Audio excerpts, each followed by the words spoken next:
Hello friends, പുതിയൊരു notification വന്നിരിക്കുന്നത് IDBI ബാങ്കിൽ നിന്നാണ്.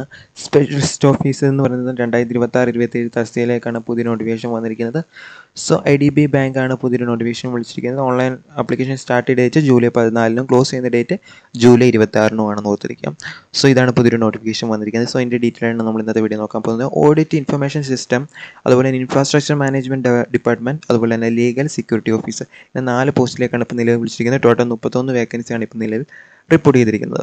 സോ ഓരോ വേക്കൻസിയുടെയും ക്വാളിഫിക്കേഷൻസ് ഡീറ്റെയിൽ ആയിട്ട് നോക്കാം. ഫസ്റ്റ് വന്നിരിക്കുന്ന ഓഡിറ്റ് ഇൻഫർമേഷൻ സിസ്റ്റമാണ്. ടോട്ടൽ 4 വേക്കൻസിയാണ് വന്നിരിക്കുന്നത്. BOR/BTech ആണ് ക്വാളിഫിക്കേഷൻ പറയുന്നത്. അല്ലെങ്കിൽ MSc IT കമ്പ്യൂട്ടർ സയൻസ് പഠിച്ചവർക്ക് അപ്ലൈ ചെയ്യാം. അല്ലെങ്കിൽ science graduate with valid certified information system auditor certification ഉള്ളവർക്ക് ഇതിലേക്ക് അപ്ലൈ ചെയ്യാവുന്നതാണ്. മിനിമം 7 വർഷത്തെ എക്സ്പീരിയൻസ് ഉണ്ടായിരിക്കണം. പറയാൻ സ്ട്രീം ഏതൊക്കെയാണെന്ന് നോക്കാം. വന്നിരിക്കുന്ന stream information technology, electronics and communication, software engineering, electronics and electronics, then computer science, digital banking, BCA, BSc computer science, information technology. ഇത്രയും സ്ട്രീമുകളാണ് നിങ്ങൾക്ക് ഇതിലേക്ക് അപ്ലൈ ചെയ്യാൻ പറ്റുന്നതെന്ന് ഓർത്തിരിക്കുക. രണ്ടാമത് വിളിച്ചിരിക്കുന്ന ഓഡിറ്റ് ഇൻഫർമേഷൻ സിസ്റ്റം എന്ന് പറയുന്ന 6 വേക്കൻസിയാണ് വന്നിരിക്കുന്നത്. 25 മുതൽ 35 വയസ്സ് വരെയുള്ളവർക്ക് അപ്ലൈ ചെയ്യാം. ഇതിന് സെയിം ക്വാളിഫിക്കേഷനാണ് BOR/BTech, അതുപോലെ MSc, MCA അല്ലെങ്കിൽ ME അല്ലെങ്കിൽ BSc സയൻസ്. അതുപോലെ തന്നെ മറ്റൊരു ക്വാളിഫിക്കേഷൻ പറയുന്നുണ്ട്, സയൻസ് ഗ്രാജുവേറ്റ് ആയിരിക്കണം. അതോടൊപ്പം തന്നെ സർട്ടിഫൈഡ് സർട്ടിഫിക്കേഷൻ ആവശ്യമാണ്. അതായത് ഇൻഫർമേഷൻ സിസ്റ്റം ഓഡിറ്ററിൻ്റെ സർട്ടിഫിക്കേഷൻ ഉള്ളവർക്ക് ഇതിലൊക്കെ അപ്ലൈ ആവുന്നതാണ്. സോ നിങ്ങൾക്ക് 4 വർഷത്തെ എക്സ്പീരിയൻസ് ഉണ്ടായിരിക്കണം. സ്ട്രീം തന്നെയാണ് ഇതിലും വേണ്ടത്. മൂന്നാമത് പോസ്റ്റ് നോക്കാം, ഇൻഫ്രാസ്ട്രക്ചർ മാനേജ്മെൻറ്റ് ഡിപ്പാർട്ട്മെൻറ്റ് ആണ്. 5 വേക്കൻസിയാണ് വന്നിരിക്കുന്നത്. 35 മുതൽ 45 വയസ്സുള്ളവർക്ക് അപ്ലൈ ചെയ്യാം. BOR/BTech ആണ് ഇതിൻ്റെ ക്വാളിഫിക്കേഷൻ. ഇതിന് വേണ്ട സ്ട്രീം നോക്കാം. Civil, electrical engineering, electrical and electronics, dual specialisation ഉള്ളവർക്ക് ഇതിലേക്ക് അപ്ലൈ ആവുന്നതാണ്. സോ മിനിമം 10 വർഷത്തെ എക്സ്പീരിയൻസ് ഉണ്ടായിരിക്കണം. അതുപോലെ തന്നെ മറ്റൊരു സ്ട്രീമിനും ഇതിന് പറയുന്നുണ്ട്. അതും 3 വേക്കൻസിയാണ് വന്നിരിക്കുന്നത്. അത് സെയിം പോസ്റ്റ് കോഡിനെ ബേസ് ചെയ്തിട്ടാണ്.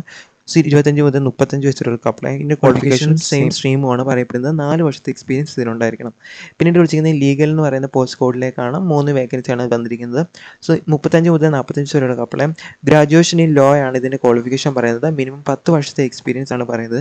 അറ്റ്ലീസ്റ്റ് 7 വർഷമെങ്കിലും ലോ ഓഫീസറായിട്ട് ബാങ്കിങ് അല്ലെങ്കിൽ ഫിനാൻഷ്യൽ സെക്ടറിൽ ലോ ഓഫീസറായിട്ട് വർക്ക് ചെയ്തിരിക്കണം എന്നും പറയുന്നുണ്ട്. മറ്റൊരു എക്സ്പീരിയൻസ് പറയുന്നത് പ്രാക്ടീസിങ് അഡ്വക്കേറ്റായിട്ട് അറ്റ്ലീസ്റ്റ് 7 വർഷത്തെങ്കിലും law officer in banking sector ഉള്ളവർക്ക് ഇതിലേക്ക് അപ്ലൈ ചെയ്യാം.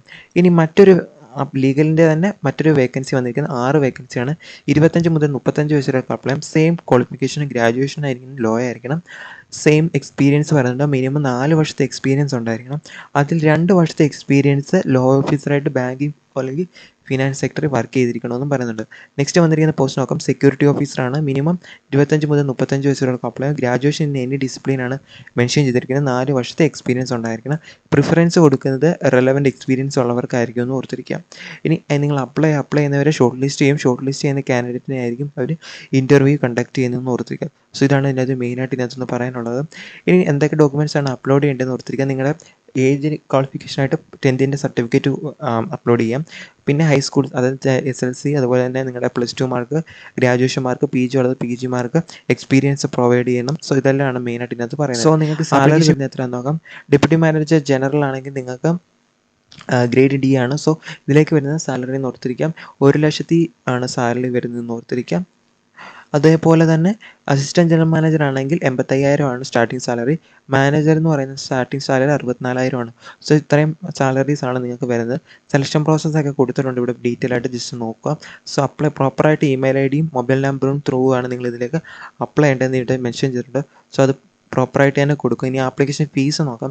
ആപ്ലിക്കേഷൻ ഫീസ് വരുന്നത് SC/ST PWD കാൻഡിഡേറ്റ് 250 രൂപയും ജനറൽ EWS OBC കാൻഡിഡേറ്റ് 1050 രൂപയാണ് ആപ്ലിക്കേഷൻ ഫീ. ഓൺലൈൻ ത്രൂ ആണ് ഇത് അപ്ലൈ ചെയ്യേണ്ടത്.